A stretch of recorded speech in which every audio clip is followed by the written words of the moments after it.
Good morning, everyone. This is two Grumpy Old Men. I'm Tim Bagwell, and with me, as on our regular program here, is my friend and colleague, Rich Garling. Mr. Rich Garling.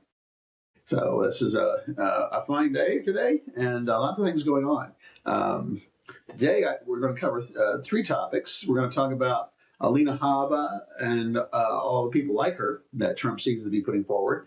We're going to talk a bit about the Supreme Court considering the FTC appointment and giving Trump more power to take people in and out of federal agencies, independent federal agencies, and then back again to redistricting, since that seems to be a topic that doesn't die. So, Rich, I know you've done some analysis of this. You want to start with Alina? Yeah, sure. Yeah. To put it in some context for folks, Alina Habba was the U.S. Attorney for New Jersey. Okay, she had been appointed. She had never been approved, by Congress, and the court recently decided that she could no longer do that because she was illegally appointed to office.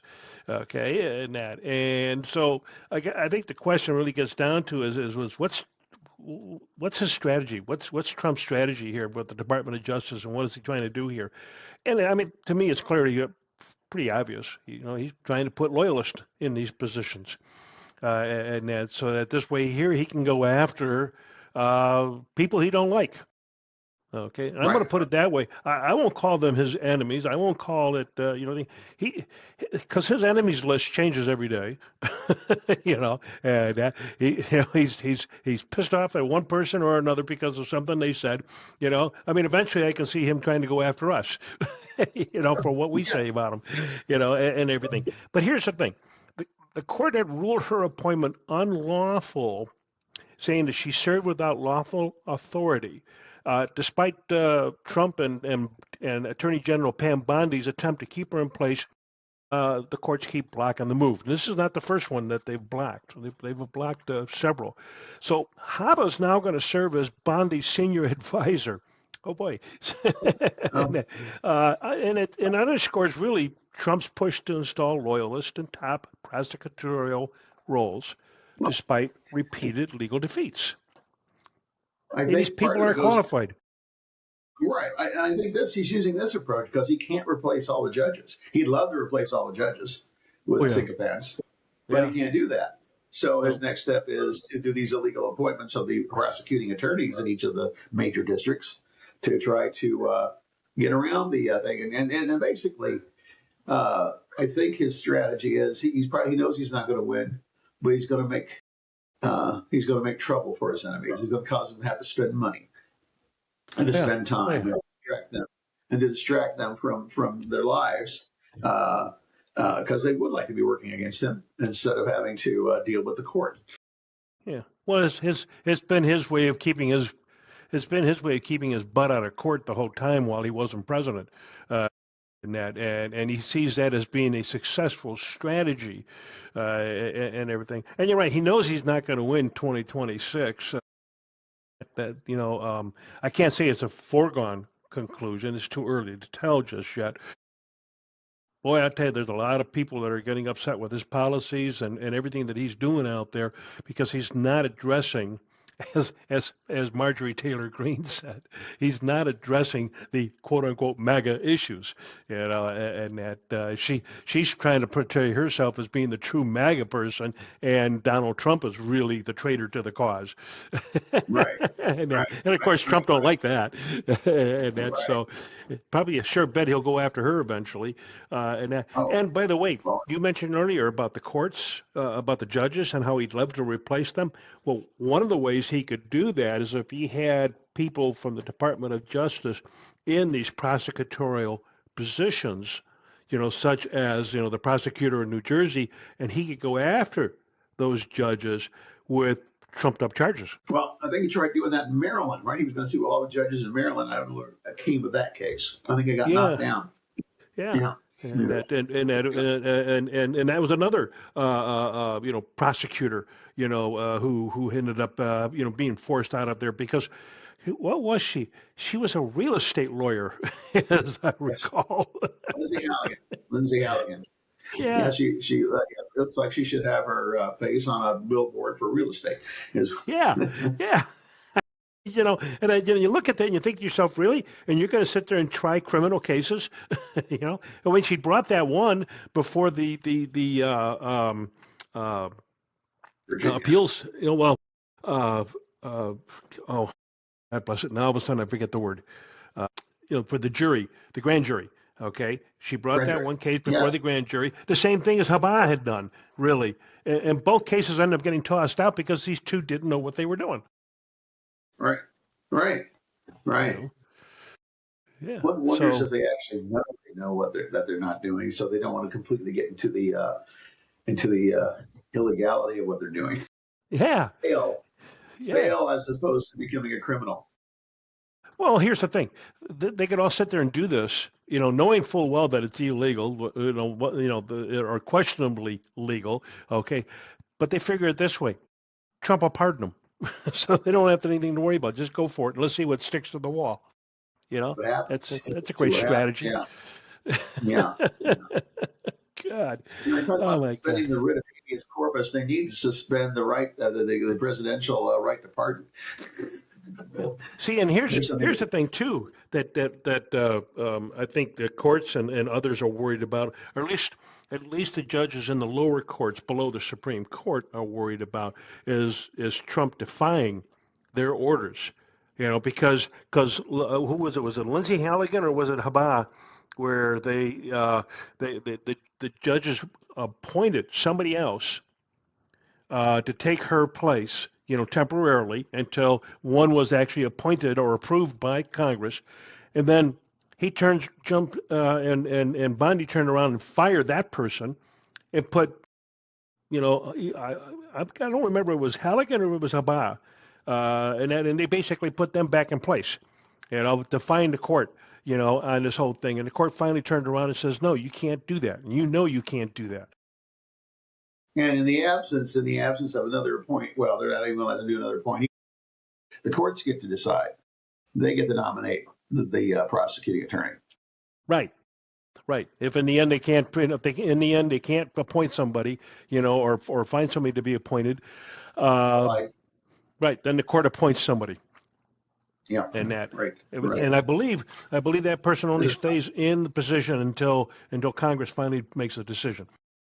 Right, right. You know, Yes, yes, yeah, yeah. something like that. That's the way Something that like works. that. Something like that. Yeah. So yeah. You know. But I think his main strategy is to still just keep this going, so that these people are tied up in cases. And of course, any little thing that they can find, they will stretch it out longer. Any little $52 a month in mortgage fraud. Well, you notice it was the same thing. It was the same thing that she convicted him of doing. Yeah, When you got down yeah, to it, it was mortgage fraud, and so yeah. he figures it's fair game. He's going to go after her, for that, which is pure retribution, Yes, and that's and what on that's a what little people house, elected. and a little house in Virginia, as opposed to huge commercial properties in New York. Excuse me. Yeah, yeah, yeah. And So and, yeah, it's and here's the thing too. He's doing it. He's doing all of this so that the judiciary is put in. Well, basically, the judiciary is null and void. They can't go after him, for any kind of executive overreach that he tries to do. And that's his the whole way, yeah, plan. the way things are trending. This kind of segues into the next topic. Is the Supreme Court taking up the case, the FTC case Hmm. on with the appointment of Rebecca Slaughter, or the is it appointment or removal? I'm sorry. Yeah, well, the court, right now the court's hearing a case. Yeah, right now the court's hearing a case called Humphrey's Executive. Well, no, I'm sorry. The case they're hearing on the FTC commissioners is whether or not Trump can fire them at will. And basically, what they're going to maybe overturn is the 1935 case called Humphrey's Executive versus the United States, Yes. which Yeah. That ruling insulated independent agencies from political interference, which is you want these people to be able to do their jobs without worrying about politics. Because in a lot of cases, like the Federal Trade Commission, and that's pretty much a no-brainer. Either you grant the license or you don't grant the license, but you base it on a set of rules. Are these people following the set of rules? Politics should have nothing to do with it. When it comes down to the economy, okay, the Federal Reserve, politics should have nothing to do with it. It's pretty much, do we keep, we want to keep inflation low. We want to keep jobs high. That's their job. That's their basic mission. Politics should have nothing to do with it. And that because the second you get politics in there, it gums up the works. Okay, and there's a lot of business people out there. I know some MAGA types out there who are basically saying, we shouldn't be touching, the Federal Reserve Board. That should be totally independent, of the president. And also keep in mind too, what this is playing into is a thing, it's called the unitary executive theory. The idea being that the executive runs the executive branch of the government. They do with oversight. Okay, and that's what Congress's job is to do. That's what the court's job is to do. The President of the United States does not get total, absolute control over the executive branch. That is not what the founding fathers wanted. That is not what we've practiced for 250 years. And the second you start to allow the executive to do exactly what he pleases to, no, he does what he's supposed to according to the law and nothing else. It's supposed to be. That. Yep. Yeah, and they should be concerned that they should give because they don't know what the next guy is going to be like. Exactly. This guy is he's old, gray, decrepit. He's not going to be running in 2028 against the law. If he's alive. We've talked before about the what's the word looking for? Their roster of candidates for presidency is pretty thin. It's pretty thin, and most of them who may have a presence, some sort of presence, have a taint on them now. It's the congressman from Kentucky. The congressman from Kentucky who was pushing the bipartisan. Massey. If they were, that would be an impressive choice, but we'll see. Yeah. And we'll see. It's and here's some background, by the way, for folks, on this whole argument, especially with the unitary executive theory. Okay, it's Hamilton and Madison both argued two different points of view when it came down to executive authority. Hamilton talked about the energy. We needed an energetic executive, okay, but with oversight, okay, where Madison talked about balance between the executive and the legislature. Now, in fact, one of the things the founding fathers were more worried about was the power of Congress and that being abused. Or the power of the courts being abused, not the executive. The executive was like, he just follows the rules. Whatever he's told to do, he just does. Okay, and he makes sure that it gets done, and he oversees that. Okay, and everything. But it's always with oversight by the other two branches. I mean, that's the whole idea of three co-equal branches, is that they offset each other, so that neither one of them gets too much power. Okay, so here was the thing.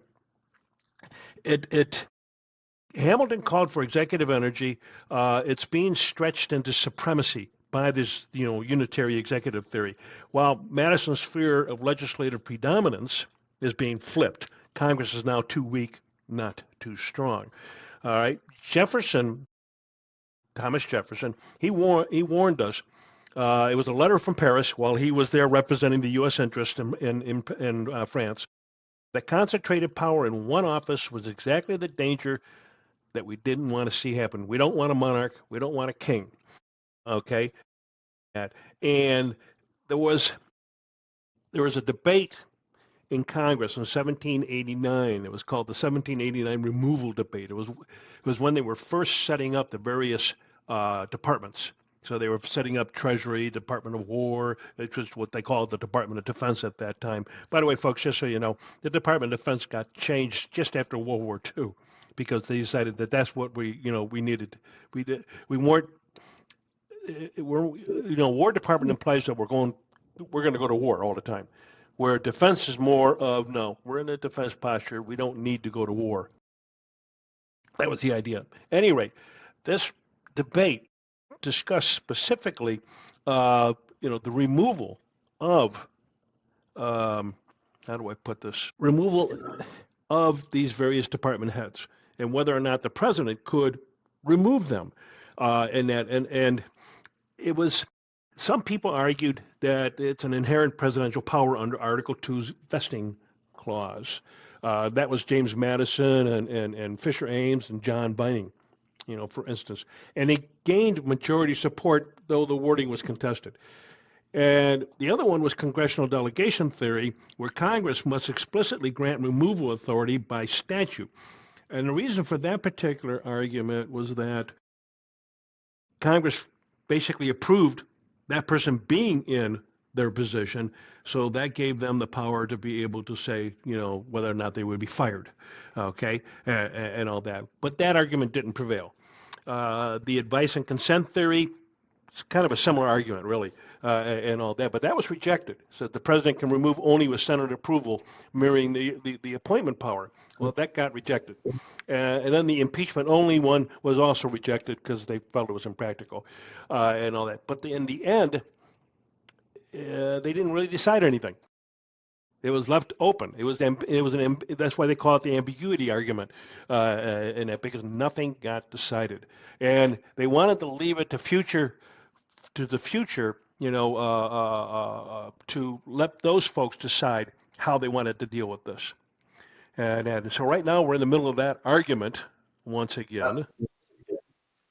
I wanted to bring up, there was one oath when the Republic started. Okay, when the nation was founded, when the Constitution was put together, there was one oath that was prescribed that only one person needed to take it, and that was the presidential oath. It's in the Constitution, Article 2, Section 1, Clause 8, and the quote: "I do solemnly swear or affirm that I will faithfully execute the office of President of the United States and will, to the best of my ability, preserve, protect, and defend the Constitution of the United States."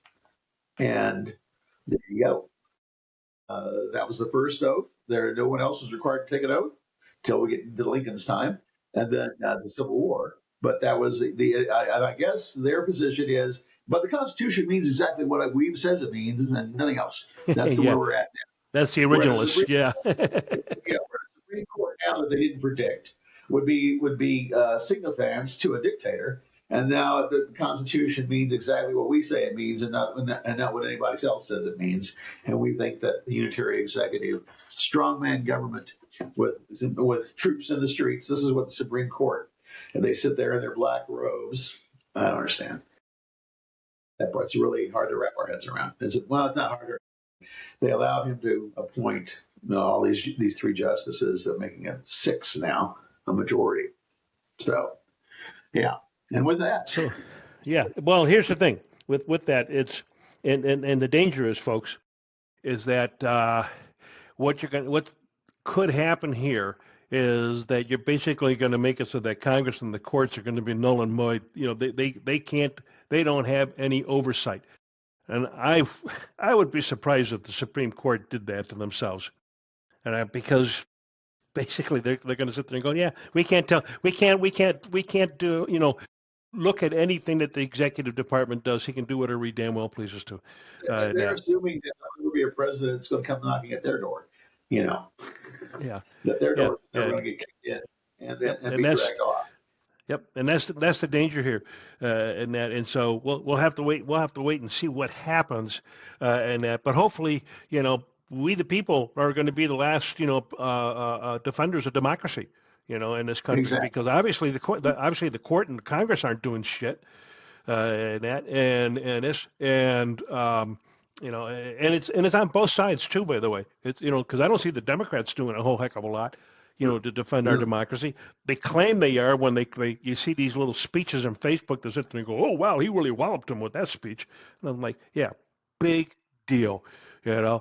What exactly Yeah. are you doing, and that I mean. Quite honestly, when I saw that the Republicans were in the minority and the Democrats were in the majority, why was it that they were able to beat the daylights out of us? Because And the Democrats can't seem to do that. Democrat, Dino's Democrat name only. We had too much of that going on. And too much of that, not just the ones who were elected, but we have so-called supporters of the Democratic Party that are not, that are, yeah, Yeah, that we're too damn. under We're at times Democratic too Party. polite. Yeah, we're at times Yes, too damn polite. And that, yes, and we need exactly. to punch back. We need to punch back. Well, By the way, you saw speaking of that. which, Speaking of that, yeah. Go ahead.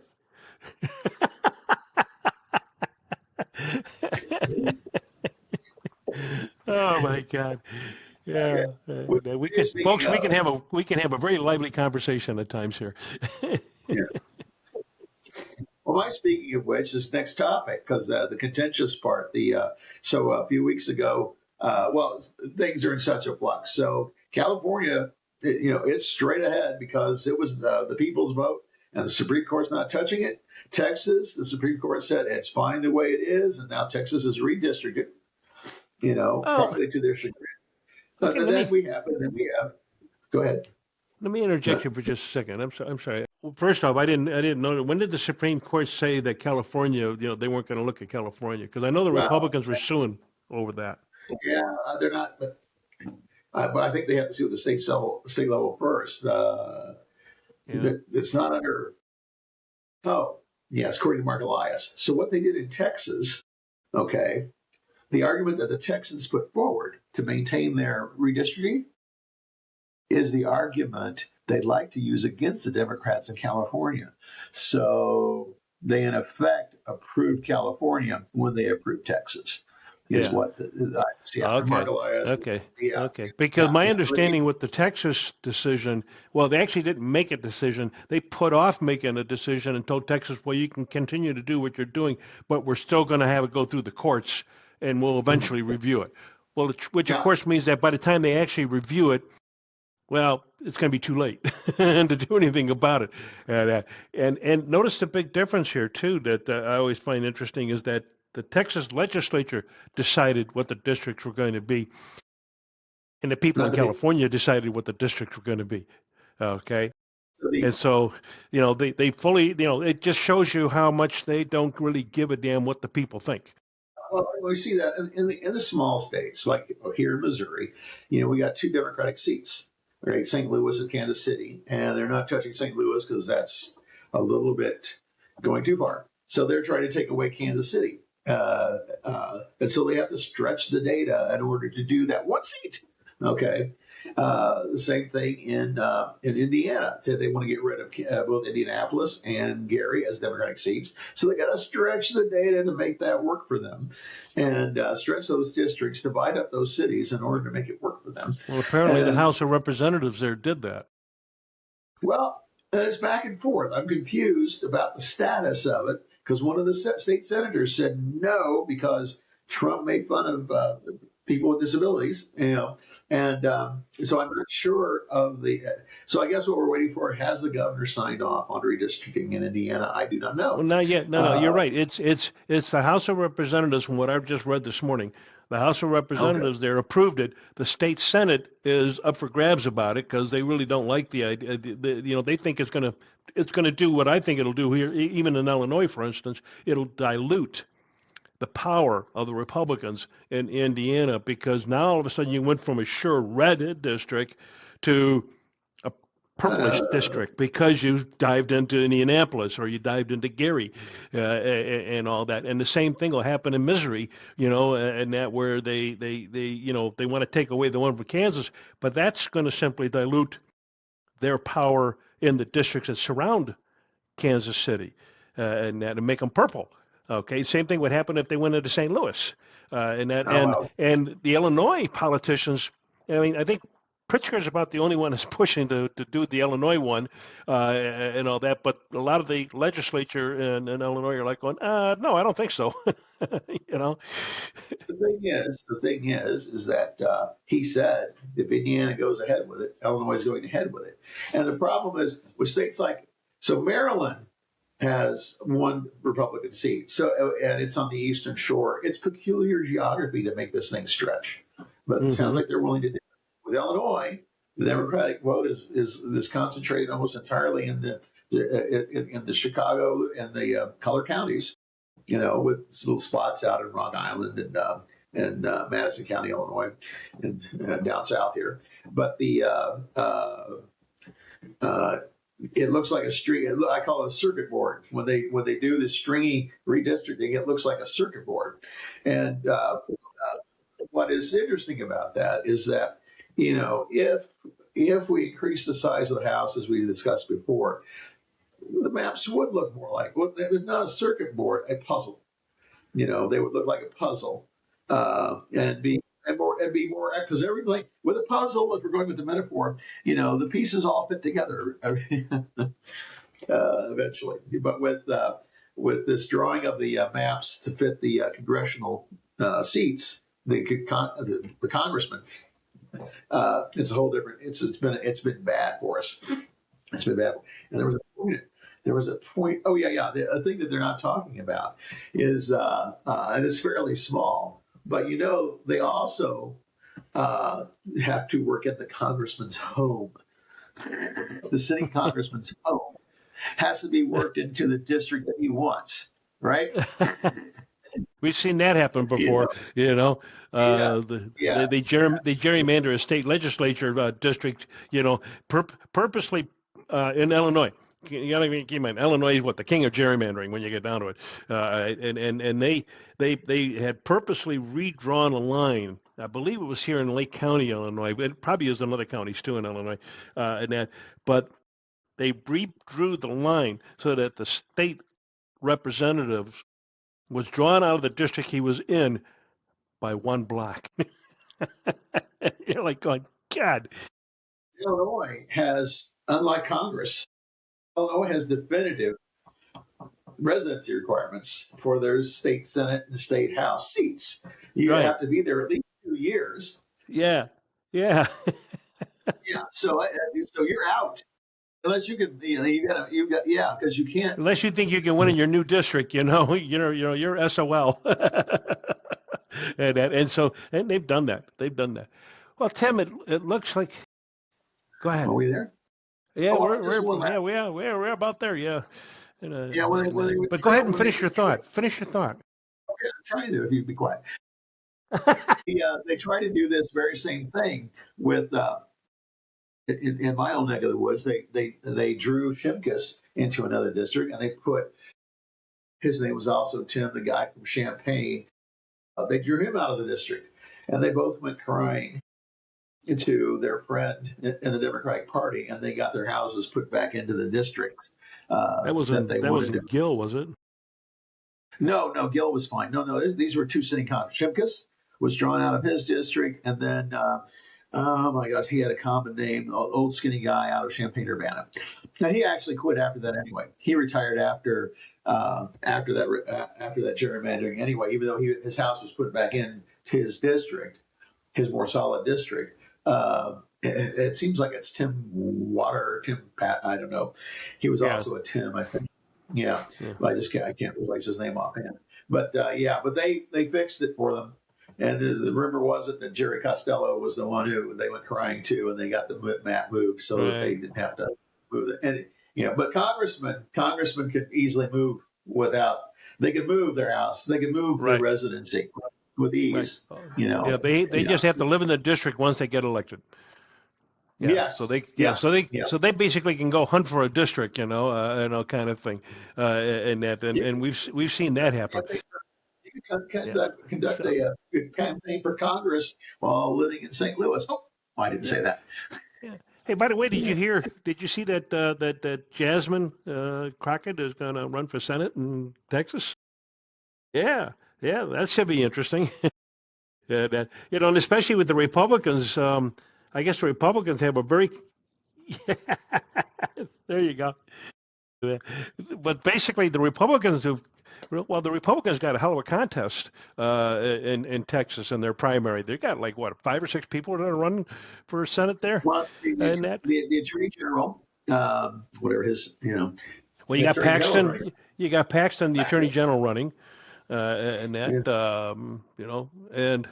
I'll have to look it up, but is the governor's race up for grabs? Is that up for re-election this year in Texas or 26?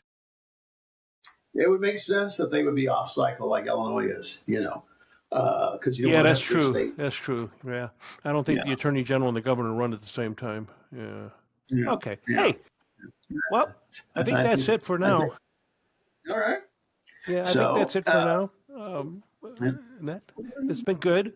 I hope everybody enjoyed the conversation as much as Tim and I enjoy it. But till next time, this is Rich Garling. this is Tim Bagwell. Have yourself a good week. Bye.